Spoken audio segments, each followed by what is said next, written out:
Wakaza Kiswahili. Unajua ningependa nikuambie wewe rafiki yangu. Sababu mimi nasikia siku hizi vile unaongea, naona kweli kuna shetani amekudanganya. Nilikuwa naona juzi unasema ati nataka nitembee sijui pale South Rift kuna malalamiko na mambo gani. Sisi tunakuambia unakaribishwa tena sana. Unajua kitu wa ujui, sisi ni watu wangwana. Sisi huwa tunakaribisha wageni wote. Hata 2017 angalia historia. Wakati kulikuwa na kampeni ya Jubilee na NASA. Wakati NASA walikuja hapa Bomet, walikuwa na rally kubwa tena sana. Sababu sisi katika kimila yetu tunaamini wageni lazima wakaribishwe.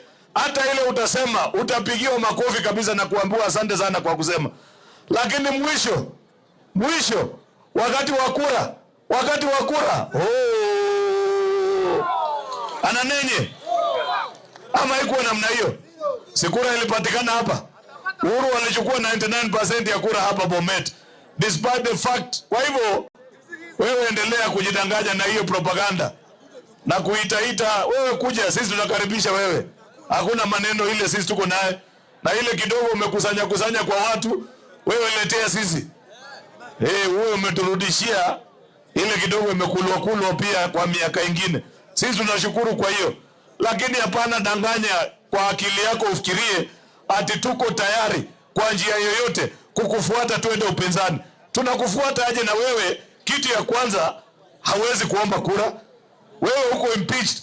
Mtu ambaye ni impeached hata chairman ya kamiti ya mazishi hawezi kupatiwa. Sasa tunakufuata twende wapi? Wewe na ng'ombe ambaye imeng'olewa machuma pale chini ni the same. Huwezi kuzalisha. Sasa unatuongelesha unatuambia ilikuwa. Sisi tunakuambia wewe sema ile unataka. Lakini ukae ukijua hiyo matusi yako ndio sisi tu tunakasirikia.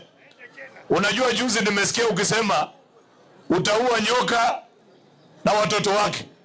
Sababu sasa sisi ni hiyo unaita watoto wa nyoka, unakuja kusalimia watoto ya nyoka ya kazi gani basi? Naona juzi umekuwa na unajua ndugu yangu, wakati wewe umekuja hapa na rais 2022, rais akaomba kura ya president tukampatia. Wewe ukaomba kura ya deputy president tukakupatia. Kama ulienda Nairobi ukamwongea mpaka ukanyang'anywa kiti, sasa sisi tunaingililia wapi?